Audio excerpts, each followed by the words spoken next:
현대인의 아침 풍경을 한번 떠올려 보십시오. 식사를 마친 뒤 식탁 위에 놓인 서너 알, 많게는 열 알 가까운 영양제를 한꺼번에 삼키는 모습은 이제 우리에게 무척 익숙한 일상이 되었습니다. 건강은 스스로 챙겨야 한다는 셀프 메디케이션 열풍 속에서 비타민은 부작용 없는 안전한 건강보험처럼 인식되고 있습니다. 하지만 우리가 간과하고 있는 사실이 하나 있습니다. 우리 몸이라는 정교한 화학 공장은 감당할 수 있는 용량을 초과하는 순간 생명의 조력자였던 비타민을 치명적인 독소로 바꿀 수도 있다는 점입니다. 이러한 위험의 중심에는 최근 몇 년 사이 유행처럼 번진 일명 메가도스 요법이 있습니다. 특히 비타민 C를 중심으로 권장 섭취량의 수십 배를 복용하는 이 방식은 감기 예방부터 항암 효과까지 마치 만병통치약처럼 묘사되기도 했습니다. 물론 비타민이 극도로 결핍된 상태라면 치료 차원에서 드라마틱한 효과를 볼 수 있겠지만 현대인의 식단은 과거보다 훨씬 풍요로워졌음을 잊지 말아야 합니다. 우리는 의식하지 못하는 사이 이미 강화식품이나 가공식품을 통해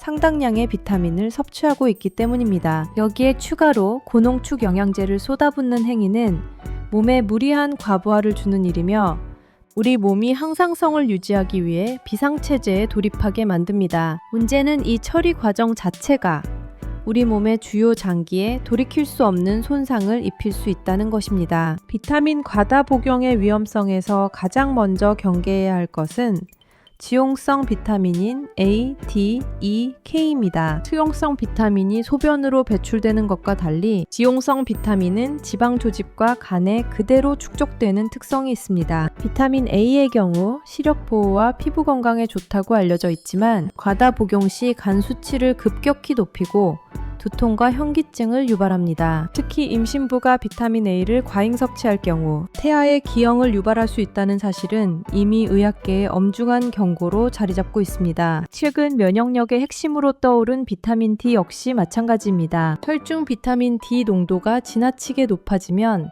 혈액 내 칼슘 수치가 비정상적으로 상승하는 고칼슘 혈증이 나타나고 이는 혈관을 딱딱하게 굳게 만드는 석회화 현상이나 신장 결석을 초래하여 결국 신부전으로 이어지는 비극을 낳을 수도 있습니다. 수용성 비타민은 많이 먹어도 어차피 다 오줌으로 나오니까 괜찮다는 논리 역시 우리가 가진 흔한 오해 중 하나입니다. 하지만 배출된다는 것은 그만큼 우리 몸의 필터인 신장이 쉬지 않고 일해야 한다는 뜻입니다. 비타민 C를 과다 복용할 경우 체내 대사 과정에서 생성되는 옥살산은 칼슘과 결합하여 요로, 결석의 가장 흔한 원인이 됩니다. 산성 성분이 위 점막을 자극해 속쓰림과 설사를 유발하는 것은 물론이고 특히 신장 기능이 약한 분들에게 고용량 비타민C는 오히려 독이 될 수 있습니다. 또한 신경계 건강을 위해 섭취하는 비타민 B 닉스 역시 장기간 과다 복용할 경우 손발이 저리거나 감각이 무뎌지는 신경 독성을 유발할 수 있다는 보고가 잇따르고 있습니다. 더욱 근본적인 문제는 비타민의 항산화 작용이 언제나 이롭지만은 않다는 점에 있습니다. 우리 몸의 세포는 약간의 산화 스트레스를 통해 외부 침입자와 싸우고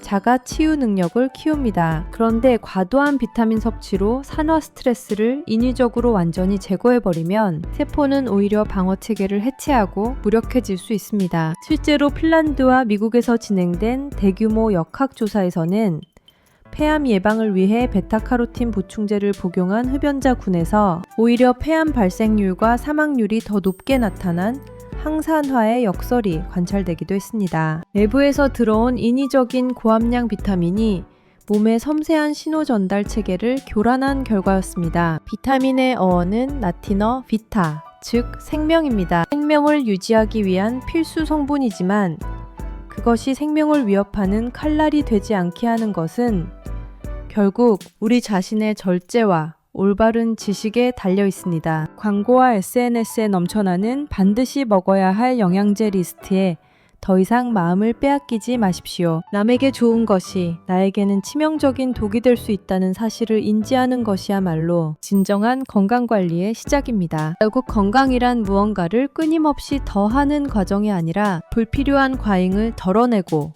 내 몸의 정교한 균형을 찾아가는 과정입니다. 이제는 자신의 몸을 무분별한 실험실로 만드는 일을 멈추고 전문가의 조언을 바탕으로 한 과학적인 섭취와 함께 규칙적인 수면, 적당한 운동, 자연의 식단이라는 기본으로 돌아가야 합니다. 우리가 갈구하는 진정한 건강은 약통 속에 담긴 고농축 알약이 아니라 매일 정성스럽게 가꾸는 일상의 조화 속에 머물러 있기 때문입니다. 더 많이가 아닌 나에게 딱 필요한 만큼을 찾는 미학이 그 어느 때보다 절실한 시점입니다. 오늘도 함께 해주셔서 감사합니다. 이 글이 도움이 되셨다면 좋아요와 구독을 통해 채널 성장을 응원해주세요.